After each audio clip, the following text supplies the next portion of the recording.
Hello there. Welcome to this new segment of Club Apple with Steve Barnegren, a developer of Translator Keyboard. Welcome, Steve. Hi Tim, thanks for having me on. Yeah, absolutely. I always say it's a big deal. Came out this month, and keyboards are a big deal. Something I didn't They think would are, happen for they a are. while, and they're here. So, um, Yeah, yeah. I think we all thought that Apple wouldn't do it, but it's kind of nice that they've started to open things up a bit. yeah, and this is the most un-Apple-like thing in iOS 8, I'd say, with the full access mode, which pretty much every Definitely, keyboard needs to definitely. use. I'm pretty sure yours probably needs that as well, right? Yeah, it does because obviously it uses online translation, so it's going Yeah, to have network access to work. yeah, because keyboards they can't be like you can't like download a gigabyte keyboard, sadly, or not Yeah, so sadly. exactly, They have to, exactly. I yeah, mean, the thing is as well with the full access is that that's not just required for the network access. If you want to have anything such as like copy and paste or any sort of communication between the host app and the extension, you need the full access on, which is yeah, why pretty much every keyboard I've tried requires full access. yeah. Now, So like I swipe, I'll have swipe turn out with not full access. When I do that, swipe doesn't work. It just is a regular keyboard. yeah, Yeah, exactly. So I mean, it's kind of to the point now where really they should, Apple should consider having it on as the default, I think, yeah. and just sort of managing, how they communicate to Or a users that's system-wide happening. setting. Yeah, Yeah, exactly, exactly. yeah. So, I guess when did this idea come to you about translating? Do you do a lot of texting with people in different countries? I know you're in Europe, so I know you have more languages out there than we have in the States. I wasn't sure if that's Yeah, part to of be it or. honest, not at all. I mean, I only speak English, and Yeah, likewise. I'm learning other Japanese right now, but well, yeah. yeah. I mean, It'll be I've a had, while until I'm fluent. yeah. I mean, Yeah. my family are Swedish, so I've tried to learn Swedish several times, Yeah. but it's not gone well for me. No. Each time I've got the motivation for a couple of months, and then it sort of it Yeah. subsides pretty quickly. But Sure. but yeah, I mean, it was more that obviously you've got these new technologies coming out with iOS 8, and it's nice to be able to do something that hasn't been done before. Because obviously there's a lot of new opportunity that comes with this new functionality, and I just wanted to do something that could take advantage of that and build something that people couldn't have built before because Right. the platform didn't allow for it. So I started having to think about it, and I liked the idea of the keyboards. Yeah. Totally. And this seemed kind of like a cool thing to build. So it's not something that I had a pressing need for myself, I have to say. Okay. Now it's seems like keyboards. How was this a fairly quick project for yourself to do? Like it seems like a nice size, nice sized thing Yeah, to knock out. yeah, it's quite manageable, which is nice because I've got a full-time job. So I'm Yeah. doing this in evenings and weekends and that sort of thing. So I'd say the development time was probably about 2 months of Okay. evenings and weekends. Yeah. So it was pretty manageable. Yeah. I could see this being in college courses. Like here's keyboard development is something Yeah, people do. exactly. I mean, just in terms of like the scope of it, there's a lot less to think about. Worry Because about, yeah, because you're worrying yeah, just about your keyboard. You're not worrying about making a full featured exactly. application. And for most of these keyboard applications, the host app is actually pretty basic. It usually just gives you some information about how to install the keyboard and and where you can find out more about the company and that sort of things. It usually, for most of these apps, Yeah. doesn't provide any real functionality. Even text edit, I think the keyboard app is separate from the text edit database app. I'm not positive. That might be wrong with that, Yeah, but possibly. yeah. When let's see, other iOS 8 technologies. Was there anything else on stage that kind of, or out now, I guess, that kind of is amazing you as you're using iPhones and iPads with it? Um, I tell you the one I really like is the new share screen they have, where Yep. you can share to different apps. I use an Evernote's app called finally something I'm using on my iPad now. It's great. yeah. See, I Yeah. use one called Pocket, Yeah, yeah. where you and yeah, I just really like that. I mean, Safari, and then I see something, I think, yeah, I'll read that later. I'm not going to read it now, and you can just quickly sort of send it to Pocket, and it's stored for you. Whereas before, you'd have to have some sort of copy and paste workaround, and yeah, it's just a pain, wasn't it? Yeah, it's the plugin infrastructure is really fantastic. Yeah. Like you get the share sheets, you got with the Photos app. That's the most impressive thing for me is I don't use iMovie, but I downloaded the 500 gigabyte whatever it is iMovie just to have plugins in the Photos app. Sure, exactly. It's yeah, crazy. it just saves you so much time. Whereas before, when everything was so tightly sort of segregated, then you were kind of having to do some sort of copy and paste or send it. There was so much stuff where you were sending it to your Dropbox, for instance. You send it to your Dropbox, and then you open another app. You get it from your Dropbox. You do whatever you need to do, and you save it back and go back to the other app. Yeah. It just takes a lot of time, and it enables developers to create apps which don't have to do everything themselves. They can say, my app just does this small piece of probably a larger workflow, and you just sort of, it presents a little screen for you. It can do what it does, and then you can carry on doing whatever you're doing in your other application. Yeah, which is it's great. We're getting close to the point where Apple could release a huge iPad that is a replacement for a laptop in many ways. Exactly. So that's exciting. I mean, I still want my Mac because it'll do things that my iPad will never do. Of course. Yeah. As far as the keyboard itself, you're pulling from not Google Translate, but some other open source way to get translations into the app, or what are you using for that? So the translation API is provided by Microsoft. It is. Wow. Okay. The Through Bing, reason or it's not called Bing Translate. I'm not sure if it is using the exact same translation engine as Bing does or not.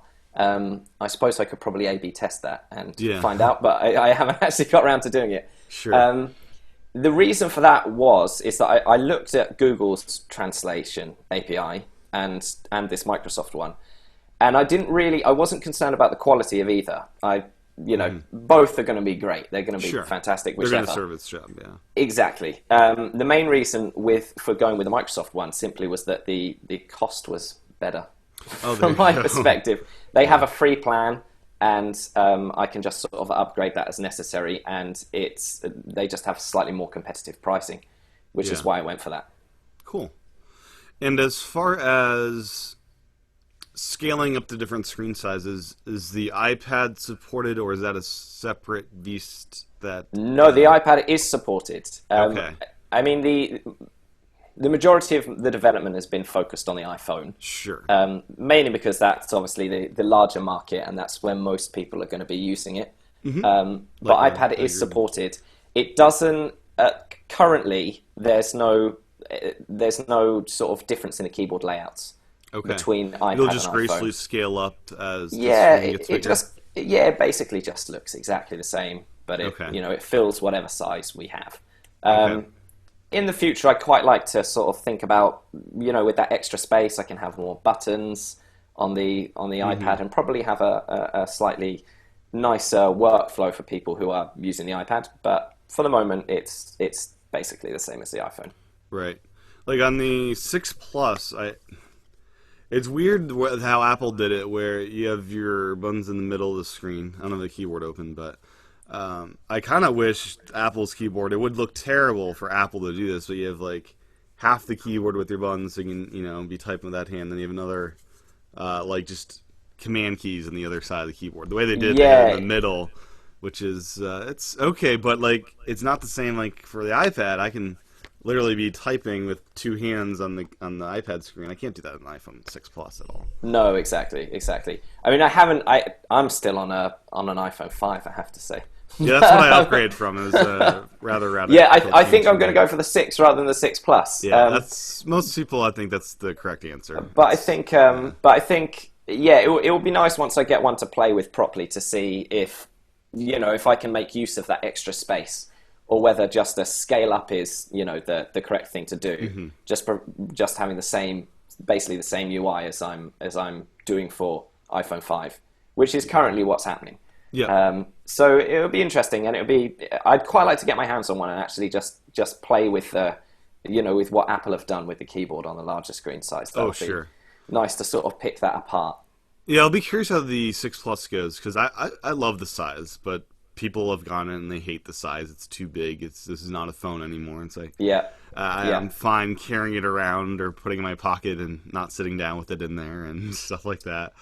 Yeah, I Uh, mean, I yeah. think some people really like the bigger phones. It's not for me, but I mean, to be honest, I'm actually quite happy with the iPhone 5 size. Yeah, no, I was picking up the other day. It's like, oh, this is so nice. It's. I think it's It's I think the thing is, I use it one-handed so often that yeah, I'm so used to that, and I've used a 6, yeah. and it's just still a bit big. Even the smaller one for It's me a is still a little different bit big. device, right? Like I love the 5 size, but I'm not gonna do hardly anything with it compared to what I'm able to do with the 6 Plus. As far as iPhone 5, it feels like quicker experiences. Where 6 Plus, I'm okay spending an hour or two, browsing the Yeah, web or watching video or whatnot on it. And yeah.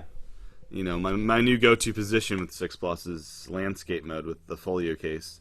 And I've never used iPhones that way before. It's mostly been up and down. So Yeah. I'm still waiting for all the OS features and apps to update to that mode. Yeah, it's definitely a trade-off. I mean, I think if when you're sitting at home, you're watching a film, you're using your phone on the sofa, the 6 Plus is clearly the better device. I think it's when you're out and you're walking around and you're trying to use Google Maps to find somewhere, and it's difficult to Yeah. reach the whole screen with your thumb one-handed. That's when the iPhone 5 really is a better device for that Now, situation. if only next year continuity expanded out to where you can mirror devices, where you have a 6 Plus and you have a 5 size phone, and Yeah, it'll automatically have the apps downloaded and mirrored, and the data mirrored, and they're just like yeah, mirrored devices. And Apple SIM will just gracefully move your cell phone plan from one device yeah, to the yeah, other exactly. with Touch ID when you log in. That would be kind of like awesome because I could see Yeah, people wanting actually both sizes and just hanging yeah. on to I old mean, devices to do that. I think that's what Apple are really going for. They're going for this kind of, you have a device for every purpose in your life. So you've got Hmm. your Mac, you've got your iPad, you've got your phone, and now you've got your watch, and you use those when each one is most appropriate. And the idea is that it's all synced and seamless to Yeah. switch between one or the other. So yeah, it'd be nice to see sort of, I guess, how they progress with that, and where it takes them. So, but I think in Yeah. principle, it is it's the right way to go about things. Yeah, you can already use your old iPhone to answer phone calls, which is cool. So, like, the first I Yeah, had my 6 Plus, I was able to answer phone calls on my 5, and it was yeah. no big deal. Yeah, I Yeah. tell you what, the strangest thing is, because I never get rid of my old phones. So I always keep them because I have them around for development. Yeah, sure. So if I've got now all your phones they all ring when you get a Yeah, phone and your call. Mac and iPad So too. yeah, so I've got like every time I get a phone call, I've got like 5 devices are ringing at the same time, Yeah. and not all of them even have the same ringtone. So it's just Yeah. Oh, the man. bizarrest experience. Yeah, I try to keep around old operating systems, so a lot of my phones are running old OSs. I've got, Yeah, iOS 1, 3, 4, 5, 6. I've got them all but 2. I'm missing 2, but yeah, yeah. exactly. I haven't got anything that old. I got some iOS 6 ones still going. Yeah, I like So to keep around like the originals, just historical value, because it's hard to reload those things. Apple makes it difficult, unlike the Mac, yeah. which is sad because I wish I could call up Apple like, hey, I want iOS 1 to install on this original iPod Touch, just because I want Yeah, to play exactly. around Well, with it. once it's upgraded, there's no It's going back, done. right? Yeah, So, yeah, it's sad. So I have to track down like a iPod Touch second generation that's brand new in box to get iOS 2 or something. Or yeah, exactly. anyways, let's see. Any more stuff on keyboard that you'd like to mention? Just other people looking to develop keyboards. Any things that you ran up against that, or is it pretty straightforward as far as everything goes? Um, yeah, I mean, the whole, it was a little bit challenging to get the keyboard up and running, mainly because I was using the beta versions of the OS, and there's so much of it is the documentation when it first comes out is pretty bare. It's the bare minimum that will get you up and running. and then you sort of hit a roadblock, and you think, what am I going to do with this? In the documentation, there's kind of one line about that. So you think, I have a search online, see if anyone else has come across this problem, and no one has, because it's brand new, and all those people are sort of probably having the same issues that I'm having. Yeah. I think now it's probably a little bit better. If I was doing it from scratch now, it'd probably be a little easier. So, and I do think that still there's Apple's implementation of the keyboards in general is still it still feels quite like it's definitely a 1.0. They'll get feedback, I'm sure. Yeah, I mean, it will get better over time, but at the moment it does feel a little, sometimes and I'm seeing the same sort of behavior that I see in my keyboards in all the other third-party keyboards, but occasionally it will just crash when it loads, and that seems to be a thing that is on Apple's end at the moment. So I think that's going to get better over time, but it has been a little bit tricky just with things like that.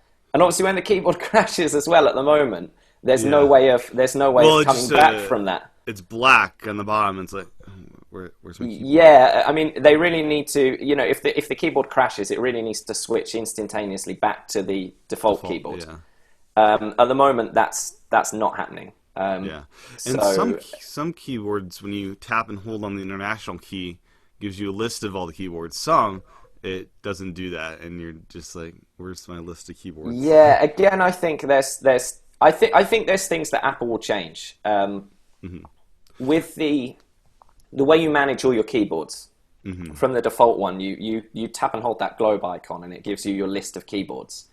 That is something that I haven't actually looked into. My keyboard actually doesn't have that functionality, and I haven't looked into whether I can even implement that or not. Maybe it's just the Apple keyboard that do that. Yeah, it would be nice to see Apple actually take complete ownership of that part of the experience. So, you can have a different icon there, which is weird. Like that shouldn't happen. Yeah, and yeah, exactly. And it would be nice for a developer to say, the user wants to see all the keyboards, and Apple can just slide in some sort of UI which shows all your keyboards, rather than it being up to the developer to implement that. And I haven't actually seen any keyboard that does that, a third-party one. So I'm not sure even if it's possible at this stage. Yeah, a keyboard to switch to other keyboards. Yeah, exactly.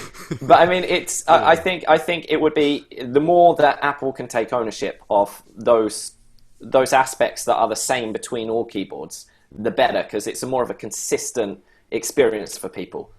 So, like after you hit 3 keyboards, I think when you tap the international key, it shouldn't just switch you and go through the keyboards. Just by tapping, it should bring up a screen of, here's all your keyboards. Perhaps you even have folders for your keyboards because you have like 20 of them, and let's make it easy to jump between them. Yeah, exactly. It's the whole cycling thing at the moment is just a bit of a pain for everyone. So especially if you're in a third-party keyboard, there's no way of jumping straight back to the default one. No, that gets so annoying. You'll have to cycle all the way until you get to it, and if you have several keyboards, that's a real pain, basically. Well, I'll start typing something, and I accidentally hit the international keyboard because I think it's the number keyboard, the number button on the default keyboard, and then I'm typing the rest of my text message in Swift, and then yeah, exactly. So I think over time Apple will improve it.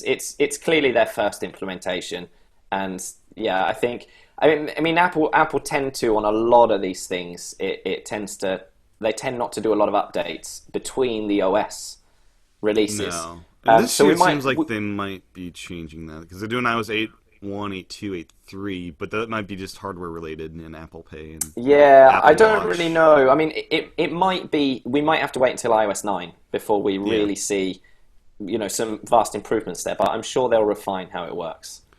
Now, microphone access is prohibited, is that correct? Microphone access, I don't know. Because I was thinking, drag and dictate would be amazing, just keyboard that's just a microphone. I was just thinking Yeah, of that would be pretty cool. That would be pretty cool. be an alternative to Siri, but it would be Yeah, be pretty it's awesome. actually something I'm going to be looking into because a lot of people have requested a dictation feature. Oh, imagine that! You just talk in whatever language and it spits out the other one. I don't know. If Yeah, you're able to exactly. detect So language or not, but yeah. yeah, so it would be a really nice feature to have. So it's on my list of things to look at, which is Yeah. ever increasing at the moment. Yeah, I can imagine you're getting quite a number of requests. I know your keyboard was featured on Mac Rumors. I'm sure that saw a spike. Yeah, Yeah, I mean These users. it was really nice that Mac Rumors picked it up, and then it showed up on TechCrunch as well, Yeah. which was really good. So yeah, I had a huge spike from that, which was great. And then at the moment, it's actually featured on the front page of the App Store in the UK. I checked this morning. I think it's 127 countries, which is pretty good. It's almost everywhere apart from the US. So it would be nice to get the US store on there. Yeah. So I'm hoping that they'll go for it too. But I'm not complaining. Yeah. Well, I'd imagine it's more useful in Europe, right? As I said before, because you have all the languages so close together Yeah. versus Oh, here. it's actually really interesting because I saw when I put it out, I kind of had the impression that a lot of people would be translating from English to other languages, and that it was, and that was kind of my focus, I guess, and that was the easiest for me to develop because I speak English. In your So API, are you able to see? Is it mostly non-English I'm not origins? collecting any analytics on the usage Okay. at the I knew moment. you So probably wouldn't be collecting what we're saying because that I don't think is even no, an I'm API. definitely not That's doing yeah. that. That would be really uncool. So Yeah, it's very I'm definitely uncool. not doing that. Yeah.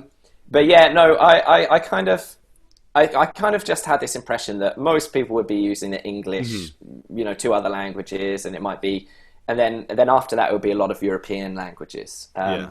But it seems to actually be that the biggest market for it is like the Middle East and Asia, Huh. and they want to translate to English. That is which- actually rather sensible. Yeah. Yeah, so yeah, I mean, the first I did kind of rush out the first version because I wanted to be the first to market with Yeah. this type of product. So there's been some of the keyboards aren't they don't have the full feature set of the default iPhone keyboard in that language. So that's what I've been working on for the last week, and I'm hoping to submit an update tomorrow, which sort of tackles that. So we've got, and there's a lot of work to do there actually. Like there's a Russian keyboard which has an entirely different set of letters, and there's Yeah, I was special gonna keys mention- and all these things. So Japanese. I've got both of the Apple keyboards installed. One with Romanji characters that, as you ka, it'll put the hiragana for it. yeah, That's got to be a beast to tackle. Because I'm guessing. I mean, the way I like to use it is the Romanji keyboard in Japanese because I know what all the words sound like, and that's faster for me. I can do the other keyboard, but there's probably no standard API for let me type in Romanji and spit out the Japanese equivalent to it. there actually is a, really? a built-in Apple class which does this. I was because That's handy. I think for me to support the I can't remember which is it called, a Higura or something. It's the- Hiragana. yeah, that's the one. For me to support that sort of text input is going to be a real challenge. So I'm supporting Romanji to start. Romanji that goes into Hiragana automatically. And then kind of gets thing. translated to the language you Yeah, want. So I there's see. 2 steps on the translation. So Yeah. on the device, we're translating Romanji to Hiragana, and then we're sending that for translation. Yeah. And then that comes back as language you want. Now, how would Apple frown upon you just mirroring their Hiragana keyboard? I don't think so. I think Okay. I think they'd be totally okay with that. The only difficulty really is, well, there's 2 difficulties. There's the one that it doesn't really fit with the the way the keyboard works at the moment. Size-wise. Yeah, there's going to have to be some alterations. There's a few languages that I don't support yet because I can't simply use the original sort of keyboard layout that I have, which has some flexibility in it to have extra characters and that sort of thing. But it would require work to basically, develop a bespoke keyboard for that language. Yeah. And so I'm not supporting those ones yet. The other difficulty is that because I don't understand some of these languages, it's very difficult to build the keyboard and be sure that it works. Yeah, because in different languages you have different emphases of what keys you use more often, and predictive typing's got to be a pain in the butt in other languages. Yeah, exactly. You don't do that right now, but if you ever were, that would be... Yeah, all those things, and like the autocorrect and that sort of thing, and to verify that those things are working is really difficult if you don't speak the language. And it's kind of not too bad for me to find someone who speaks a European language who I know, who can verify that something works vaguely correctly. And yeah, obviously I can I get some phrases online, I can type them in, check that they translate back to English correctly, and know that it works. With the symbols and that sort of thing, it's a little bit trickier because I think if you haven't learned to read and write that language, the symbols kind of all look the same. So it's really difficult. It's kind of difficult to know that you're doing it correctly. So for the moment, I think that's going to be a challenge. Arabic has been requested a lot, and that's going to be a huge challenge to implement as well. I'm not sure if that's harder than Japanese or not. That seems like an enormous language as well. Yeah, and the other thing is that languages that go from right to left are also is again more functionality that I need to develop for the keyboard to support the language. I forgot about that because I know Japanese, traditional Japanese goes this way, then this way, but in modern times they'll do what the Western world does and just go this way line by line, just to make it make sense in tech worlds. And exactly. So so there's still a lot of work there to do, but as long as people keep purchasing the keyboard and it makes sense for me to keep developing it, then these features hopefully will come in time. So I'm hoping to have. I think the Microsoft API that I am using supports 44 languages. I think. So the original version supports output in 44 languages, but only input in possibly 30. So I think I'm now, with my next update, brought that up to about 35, 36. So hopefully over time I can increase that and hopefully eventually support all of the languages, which would be nice. Is there anything that, as far as using the keyboard, is there any things you're trying to improve as far as just experience using it? I know every keyboard, has this. It's hard developing a keyboard, right? I mean, that's something that we don't normally do. I think the biggest thing that I need to work on including is a way to delete the text that has been translated. So at the moment, obviously you have this bar at the top, and that sort of keeps your text within the keyboard. So if you're focused on a text box in an application that you're writing in, you write on the keyboard, but it's not sent straight away. Right, basically the workflow is you're translating within the keyboard, then when you're done with your translation, you send it to the... Yeah, then we send the entire message at once. So there's a backspace key on the keyboard, but that backspace key deletes the text which is within that header bar. So I haven't quite worked out how it's going to work to delete the text that has already been translated. It's kind of a tricky thing. It can be that when you have no text in that bar, that backspace key works to delete the text that you've output. That's a possibility. Do you guys have access to tap and hold to add another button, like Apple does? Tap and hold. When you tap and hold on an Apple keyboard, you'll have A's with accents. Yes, things like that's that. correct. Yeah. That is a support feature. Yeah. So you could it could possibly do to tap and hold, and that backspace would do backspace on that area, and the other one would do the other area. Maybe, I don't know. Yeah, exactly. There's options out there. There's options. I think the main difficulty is that you have such a small area to work with that you don't really have the opportunity to indicate to the user what something does with text. So, I mean, because you'll often see if there's an option in an app, it will have a little line of text saying what it does. Changes this feature or whichever. Yeah. You can't do that in a keyboard because there's simply no space. So it needs to be completely intuitive, and that's the trick is how will someone know? Because they're not going to look at the user manual and say, if you put a user manual in the app itself, you'll have maybe 10% of the users look at that. Maybe. It's difficult enough to get people to read the installation instructions in the app.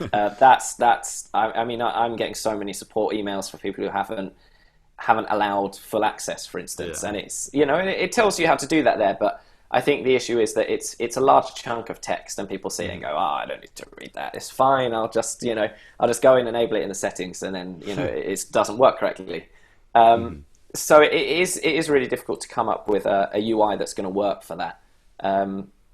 So it will get there, but I need to just sort of approach it in the most thoughtful way that's going to be obvious to users. Yeah. So now you work not only with iOS stuff, but have you worked in Android in the past as well? I have some Android experience. You've dabbled in it? Okay. Yes. I was basically wondering, it seems like within the past month, Apple's keyboards... Oopsie, sorry. That was a reminder for something. Sorry. That's all right. It seems in the past month, Apple's keyboards on the third-party scene have been more creative than Android's keyboard scene that has existed forever. You're not seeing Klingon keyboards on Android unless I'm mistaken. You're not seeing translator keyboards, or is that already happening in Android? And I don't know really, because I am not very invested in the Android ecosystem, so I don't really know what's available.